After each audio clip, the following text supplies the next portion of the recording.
Hey guys, it's me, Claudia from Loka. This is Skills Pay Bills, and we're excited to be back with a few of our special friends today. We're really excited because Sunny has an awesome story, and I would love for all of you guys to get to know her, follow her, check them out, support them. But today we got Sunny with the sun, but also with you. But next time we'll also interview Anthony. But I'm so excited that you're here today. Thank you. Yeah. And I'm so excited Anthony is in the background. Yeah. I'm bouncing around waiting for his next turn. Thank you guys for having me. I really appreciate it. Yeah. No, and you know what? Like as soon as like I started to get to know like your story and like you started to tell us like, you know, background and all that, I was like, wow, like that's such an inspiring story, and I really wanted other people to know like your journey, how you started, and just everything about Poets Underground. So yeah, can you Perfect. I know I like doing intros, but I also like for people to do their own intros because I think it's always like better when someone talks about themselves. Oh yeah, and us writers love to do so. Origin story. Okay, so as far as like writing poetry, and our passions for creating a lifestyle and our business and our tithing of our time and passions, definitely started through respecting it as a process of trauma. And the way I came to know poetry was through a lot of experiences of brokenness and needing a way at a very young age to translate the world around me in a way that was giving it just the correct weight and space that it needed to be told in. Sometimes things, happen to you that are so big that they come out fragmentedly. You remember them in fragments, or you want to emphasize certain things to the point where they have their own sentence, and a poem will do that for you. Yeah. So I found myself born into homelessness. Yeah. I was in foster care, got adopted eventually. And as I was processing the traumas that do come with that and having family that was still out in the streets, I was having a lot of trouble in school and having a lot of my essays or homework just marked up in red. Every sentence that I began to start just seemed to stop as soon as it started, right, with the criticism or critique that comes with being in school, until I got into 4th grade and I had a poetry class. And it seemed like that was the first time that I was allowed to keep talking and keep writing and keep exploring the creative side of it. And there was a platform to be heard, and found so much healing and hope in that That's environment. awesome. I love that. And like now you guys do all kinds of like really awesome things, right? You guys do like the open night or the open mic, but you guys also have like this really awesome book. And I remember seeing you guys at the Acid Vault, and you guys were talking about the book and how you guys publish different poets from all over. And I was like, I've always wanted to write a book. I'm not a great writer at all, but I just like the idea of like pen to paper. And so when I saw that, I was like, wow, that's so amazing. You guys also do workshops where you get together. Yep. And so tell me a little bit more about the book. Okay. How many people are in the book? How often do you guys do the book? Yes, the book, Yeah. the anthologies. Yeah. So, in fairness, I was published about 11 years ago with my first book, and the way I found my publisher was by entering a contest to be in an anthology, a local anthology in San Diego, and then I was chosen, and I asked the publisher, would you publish my whole collection, right? But I began to love anthologies and the concept of them once I had entered the contest, and then my poem was memorialized amongst all these other writers. And so we did start off in 2019 as a space for open mics weekly at the Acid Vault. Yeah. But then COVID hit, right? Yeah. Just at the height of our success and really drawing a lot of interest and consistent community. And we hopped to an online platform like all of us did. And got to intimately understand that a lot of our poets were out of work and needing dual income or any income at all, myself included. And so I came up with the concept of doing our first anthology that way and becoming a publishing company, an LLC. And our first book was Fuck Isolation. And it was a tribute to the COVID experience. It had over 70 poets contribute to that. And they all had the ability to buy the book at cost and resell it and make some money during the pandemic. So that was really exciting. Awesome. Yeah. And when the world opened back up, we were happy to do open mics again, but it changes you and it changes your perspective. And the needs of our community had grown greater. And we recognized that we had the ability and platform now to be able to serve people better than just being a space of healing or to come together. So we continued with the anthologies and with our partnership publishing program.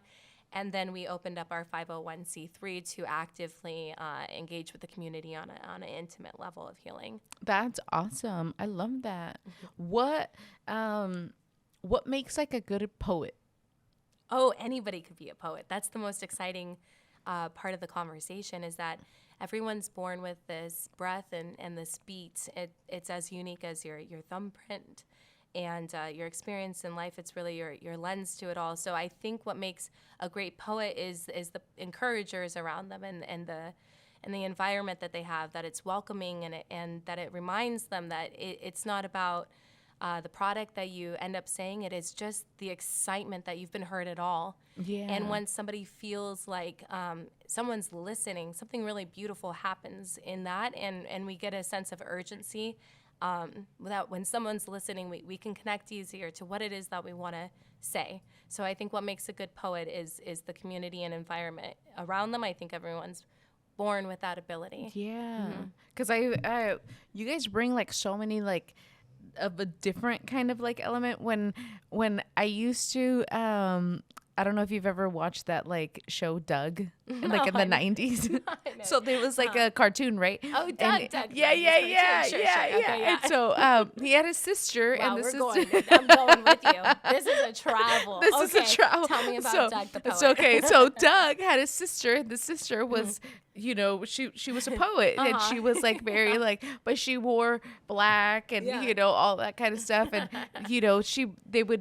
so when you're a kid and you're like, when you think about like poetry and like poets and stuff like that, this is like the first, like a Daria type exactly, person, right? exactly. That's so funny. And like you think about them in a cafe, and everyone's like, it's very like it's very dark, and people are like, and it's like very like pretentious. Exactly. It's so true.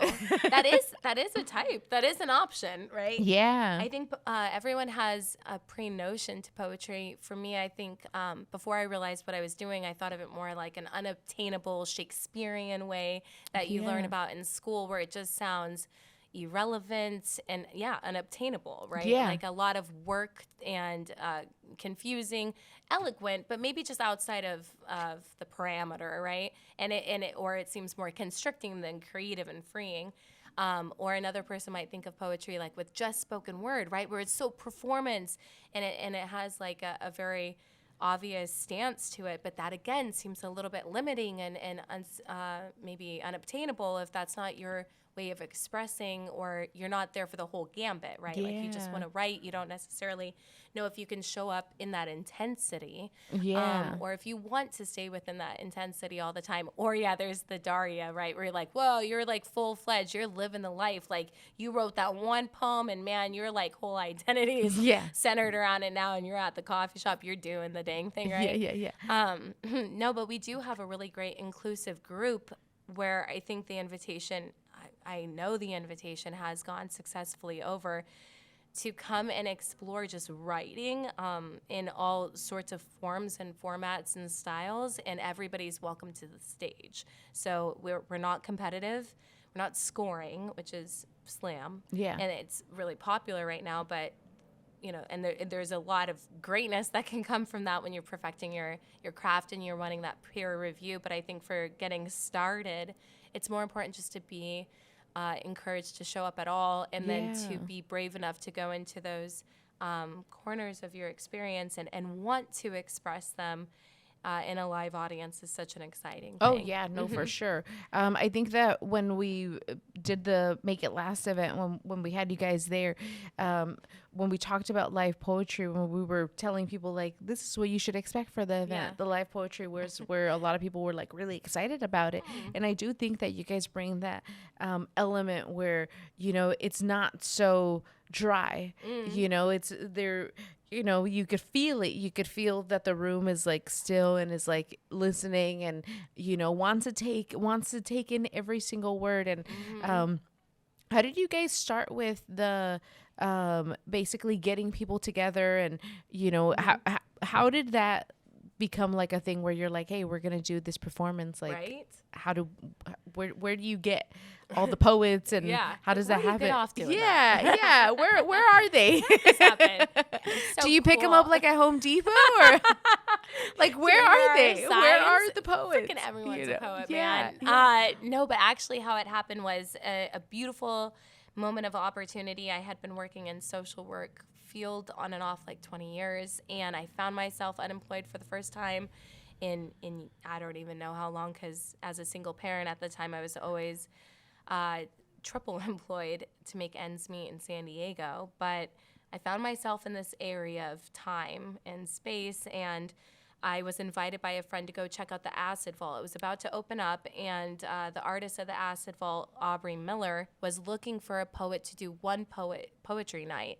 And as soon as I went down into the vault, I was just like enamored by it. One, I was a workaholic, so I had to figure out how to like buy my time. Like I just overdo everything, right? There's no hobbies for me. It's kind of an obsessive compulsive thing, right? I love it. If I'm gonna do something and spend my time doing it, it's gonna be something I care about and I want to completely show up and take the entire space in. Yeah. So I proposed that actually I think this could be a weekly thing. And, I'll headline the first one, sure. But after that, I think that I could come up with, 6 months worth of headliners just based off people I know, because I was a published poet for about a decade then. And I thought, well, I can pull from the people I know in the community. And then after that, I said, what I see happening is that the people in the audience are going to get so inspired by the things that they're writing and the musings they're doing that they're going to feel encouraged enough to want to be first-time features. Yeah. So I think we're going to self-funnel. And she thought, well, that's, ambitious, that we're going to have a full room for poetry weekly, maybe monthly, but weekly is kind of crazy. But she gave me the opportunity, and I'm really grateful for that, because it started the community, and people just came. I think at first people came for the names that we, booked for the first couple months. It was strategic and on purpose.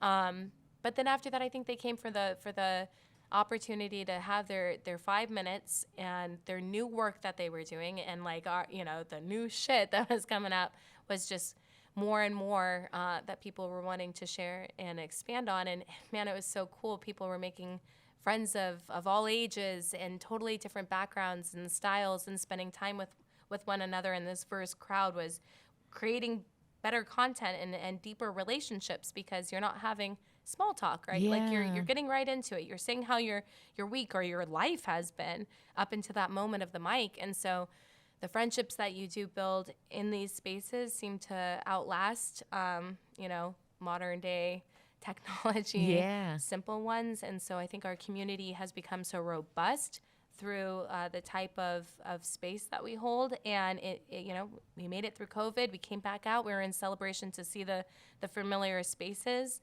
and to be in close contact again. And then through that, we've just expanded. And Anthony and I call it like our freshman class or our sophomore class, because we'll have people come in and out, and hell, some of them have started their own open mics, which is really exciting to see.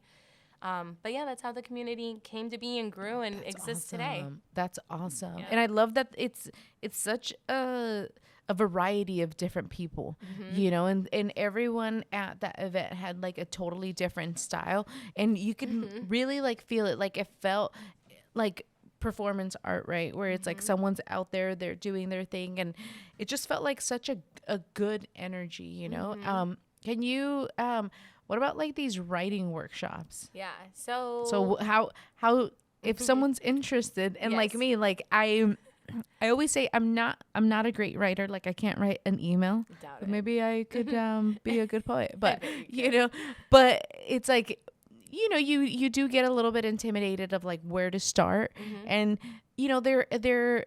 I feel like the constant conversation that people when they come into the studio is people want to have like this sense of belonging, Mm-hmm. where they're like, I just want to be more involved in things. Mm. And so I feel like there are a lot of things, right, where people could get involved in, but it's like most Mm. people don't.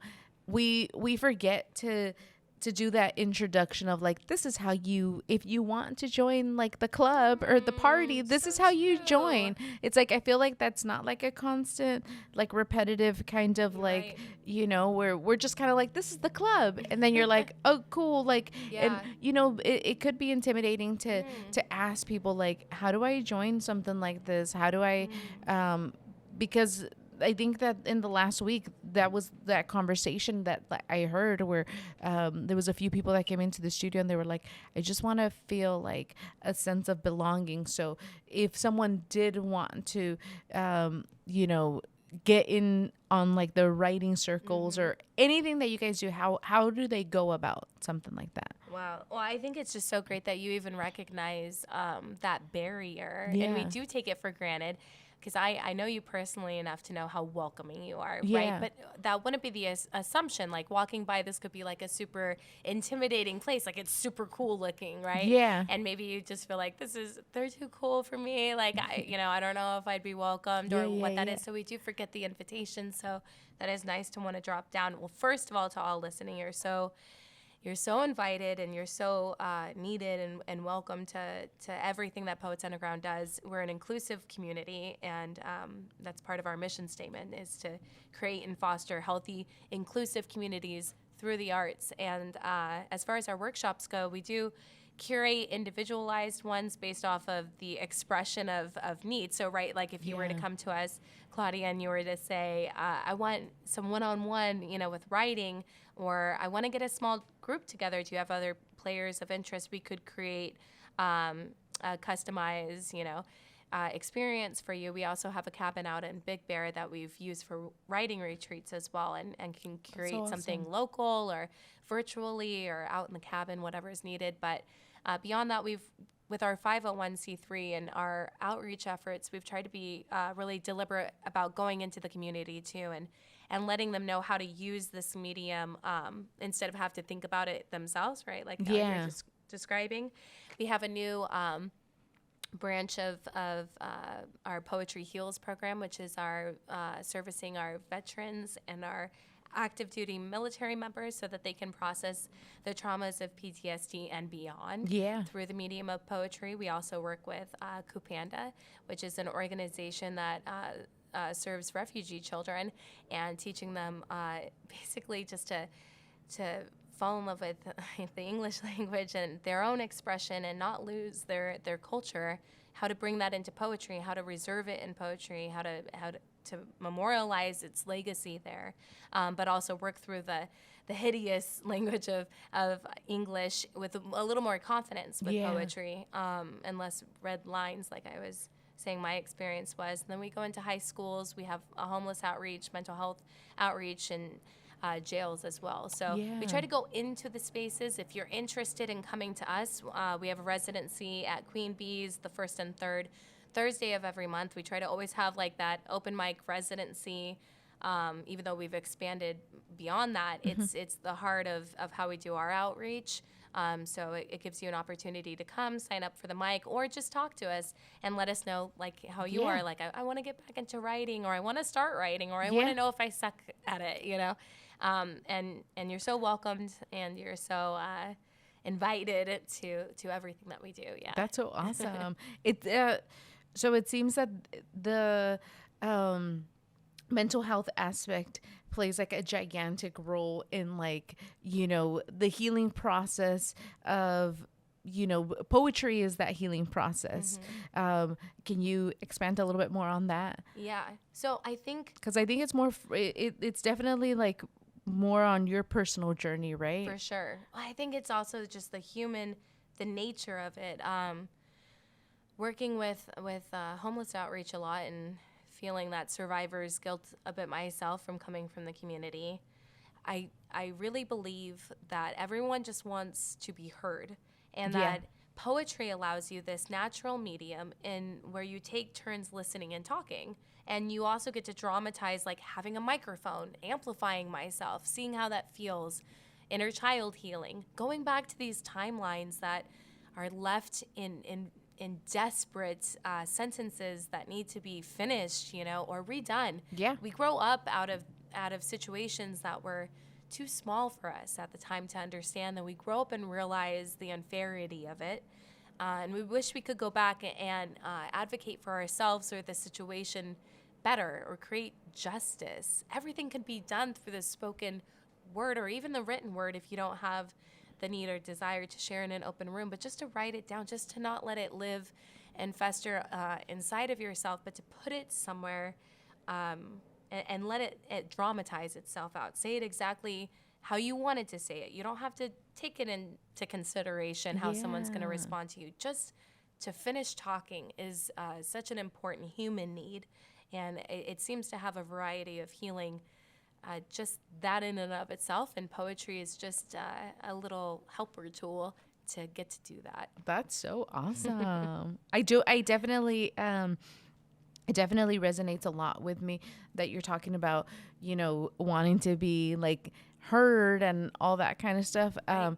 Because it's like for me, I started journaling when I was like in middle school, and I felt like it was like a way to be quote unquote heard, even though like no one other than like my middle school teacher was reading this, but she gave us prompts. And so every week she would basically say, hey, I want you to write about like your weekend, or I want you to write about, this or that, and I enjoyed it so much that even from like middle school all the way to like high school, like I carried a notebook with me every single day, and I would just journal, like I would just write like random thoughts, awesome. and I felt like, the journaling process really like helped me get through like a lot of like difficult times. Like when I got kicked out of high school and I was in a new school, and I was like, well, high school people could be dicks. And so it's like, how do you, like being a loner, in a new school, and like you just kind of like sitting there and having lunch, and just sitting there and having lunch. And then, I felt like when I would like write, it's like no one was there, no one was there. No one was like judging you for like the thing that you were going through, or how, like you were a loner, or how you didn't have friends, and how people could criticize you for like, why is this person sitting by themselves, Right. And so for me, like it was like a thing that was like such like a comforting but like very like secure thing, where it's like I could just write in there, and like everyone around me would just disappear, So true. and it just felt like such a good like experience to just, the paper can't judge you. I hope not. But it's such a like a safe place to just leave so many things behind. And you're right, it does feel like at the end where it's like you just left it there, and then you could move on. But I do have, I've had experiences as like a kid, being with Spanish as like my first language, and then growing up and the English language is a little bit more complicated, because you're like, whoa, there's a lot of silent words in here. And you're like, what? And so then you're just kind of like overwhelmed by like the silent words and all that kind of stuff. But it was a very, I had an experience when I was like in middle school, and I was going through like a lot of things, and I had someone that asked me, like, for the first time ever in my life, they were like, how do you feel? And I had never been asked that ever, and so I was like, I think I was like 13. And so it is that, feeling and that emotion of like, like it's such a, like, I feel like it's such a good segue to like, really advocating for yourself, speaking up for yourself, doing all those kind of things. I feel like poetry is definitely something where it's like, I don't know if I could ever get in front of people and like, write something and like say it, but it just seems like such an empowering thing, where it's like even just pen to paper, like it just seems, and I don't write poetry at all. I just write like my experiences and like how I feel like, how I'm feeling that day, but it was one of those things where, now thinking about it like as like a like healing your inner child and like how you could do that, like there's like so many like little ways that it like resonates with me, and it's such a powerful tool to be able to give to someone, because I feel like there is a lot of us that are a little bit more reserved, and we're a little bit more quiet, not me, but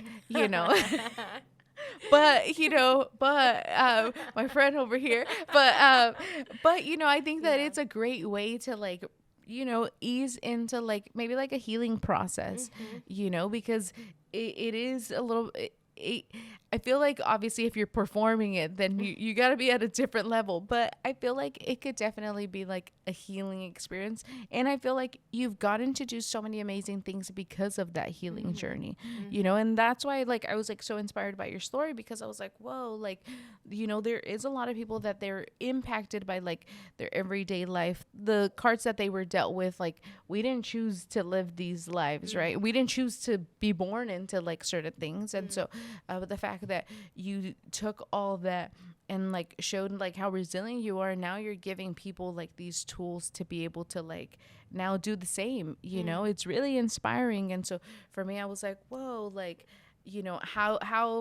how can we continue to work together, because it is really fun to be able to see it in that way where for me, like, the Doug reference where I was like the cartoon and like, like these like yuppies in the back, and they're like, and so it was like, you're like a kid and you're like, is that how like if I wanted to be a poet, like is that what it's gonna look like, Literally. But obviously like there's the different like ways of like doing the whole entire thing. But I was really like very, very impressed, when we went to the Acid Vault Lounge, and then with like the Make It Last, everyone was just kind of like the room felt still, Isn't that amazing? and so that's like, I feel like that's like such a beautiful feeling, because you're like, whoa, like people are listening, and they're respecting of like someone's like sometimes pain and sometimes traumas, and they're out there, and they're putting themselves out there. So it takes a lot of guts, but it also takes like amazing people like you guys to like organize the whole thing, and all these different things that you guys are doing. Do you guys have anything that's like coming up that you would like to talk about? Oh, yeah. Well, first though, I think it's so thrilling to think about the journaling that you did is so vintage, right? Like, because in high school, you and me, same.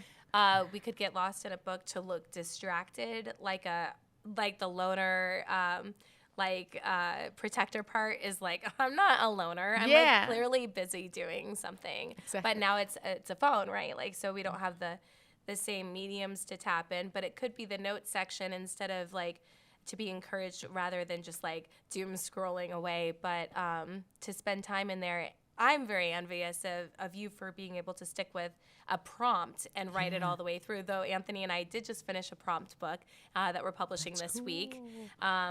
We are going to be in Portland for 3 days for the Bigfoot Slam Fest. That's so cool. We're going to be doing open mics, workshops, and just friggin' enjoying ourselves. And then we'll have the book launch for that.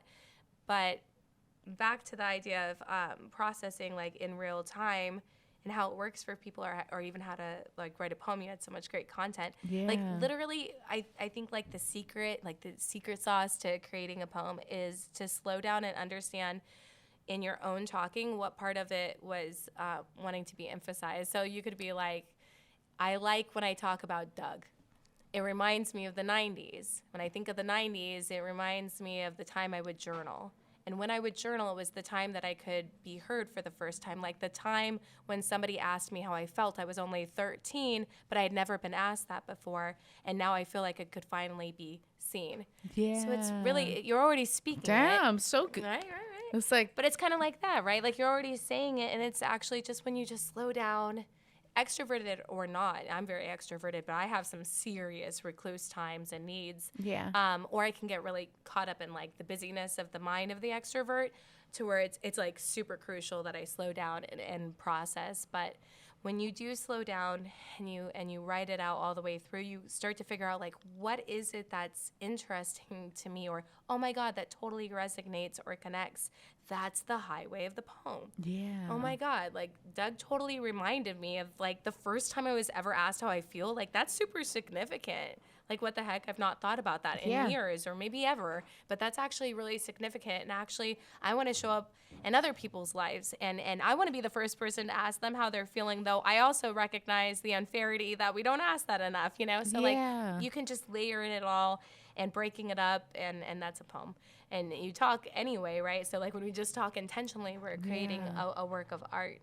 Other things we have coming up, babe. Other things we have coming up.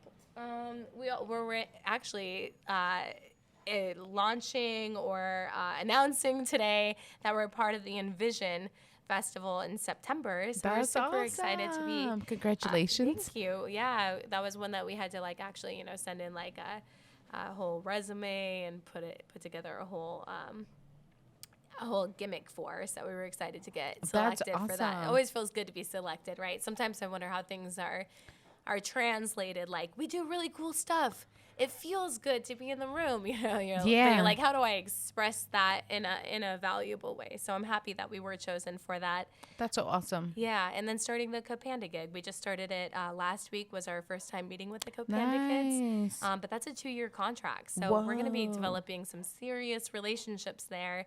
And then on the second year of working with them, we're going to develop an anthology book where they all have a product to sell and go back to their families and help, you know, have some small income come in, or maybe big income. Yeah. Shoot, maybe they're going to blow up. Exactly. You know, Yeah. they do. Yeah. You never know. You never don't, know. Yeah. Dude, that is so awesome. Another thing, you have the veteran project. Yes. Tell me about that one. That I'm going to reserve on Anthony. Yeah. I know y'all meeting with him. Okay, He's yeah. leading that. He'll- He's okay. the vet of the family. He's also a window survivor. Look at it. Window peeps. Window survivor. Like But- literally in the beginning of the interview, I almost died laughing on that. But I'll reserve that one for Anthony. I'll need to listen to this part 2 of Poets Underground. But my wonderful husband has his own experiences and the second half that he brings into Poets Underground. It started in 2019, but Anthony came out to the second show, and our relationship blossomed and bloomed through COVID and in COVID. As we merged together, we really created it as the LLC and the 501, and he's a 10-year vet, so it was really his vision to expand that to his particular community. Yeah. It's been an honor to witness, though. That's super Yeah, cool. it really has. That's awesome. I love watching you guys work together, and you know, because it is you know, there isn't a lot of couples that work together, you know, so it's like I love it when that happens. yeah, no, it's other cool. ones you're like, yeah, you're like, wow, you're going through the same trauma. so cool. We met with this pastor couple last week too. Their church, Create Church, is gonna be starting in Queen Bee's, where we have our residency. Nice. So we thought, oh my gosh, we got to meet up with these people. They're awesome. They're so cool. Same things. We're like codependent and cool with it, right? Like here we are. It is unnatural, but it does seem natural for us because it feels like. I mean, I just had such horrible experiences with loves or attempts of love and connection, real connection prior to Anthony, and the coming together of our relationship seemed so blessed and is so blessed that it was evident to both of us that this is to be something that is utilized for the community, that we were given this blessing of our union to go out and now use it together as a force. So yes, of course, it could be a lot, right? Like we have days we want to kill each other for sure, but they're always so trivial and small. And the bigger picture roots us together. One, we love God so much, we love our children so much, and we love our business. And when we go from that triangle down, you know, it's really relaxing, and we have put all trust into those pillars, and, you know, it's what drives us. It's exciting. I love that I can that I can talk to him about what we're doing, and we just expand on each other's ideas, and he brings one to me, and we can just witness each other just get out these new areas or ideas and be right on it, or to trust somebody when you're in flow on stage, like he knows I'm running around getting something, or maybe not, he's better at that. But I always know he's got my back with that, and we're just always on the same page and keeping the vision there or checking each other as well. So I love it's that. nice to not be alone as a new business too, right? You're in it together, like a true ride or die for sure. For sure. Like we're going to explode and burn and crash from something we say. So true. Or we're going to soar into You're going to soar. Yeah. You're going to soar. As my nose touched the mic, I'm like, oh no, trauma. We'll process that later. I'm like, oh God, they're going to have to burn my nose off. Sorry. I know. That's the name of the game. You're going to have to bleach your nose. You want to be near the mic. But dude, so much fun to like catch up with you guys. And, I know you guys just recently started another residency. Yeah. Wait, where? In... is it the OBPB? Oh, yeah. So, we're working a lot with the template in Ocean Beach. We had 2 shows there. We're, on a personal note, moving from Temecula. We're from San Diego, from North Park. We moved out to Temecula in the Upside Down. Our oldest daughter had to finish up some really dope stuff in high school. She was getting herself situated with before college. She's graduating. Can't believe it. So we're going back to San Diego. We've done the commute too long, But we're moving to Oceanside next month. And once we do, our consistent residencies will expand and be launched then. That's so awesome. Just gotta unpack. Move and unpack. Yeah. I know moving could be a little stressful, but daunting. Yeah. But it kind of feels good. Yeah. We're on the same level of just throw it away. Just like literally throw away. We'll either replace it or like now we're minimalist. We'll change our whole personality over it. Yeah. You're like we were collectors, but now we're gonna be minimalists because I just don't want it back. Yeah, you're like you're like, you know what? Let's leave the house like this. I don't care. We'll get a new one like this. Seriously. You know what's so funny? When I moved down from LA down here, I've always had like this attachment to things, and I was always like, oh my God, I know. And so, man, he's like, yeah. And so I've always had like this attachment to things, and moved down and brought a whole U-Haul with me. Oh, yeah.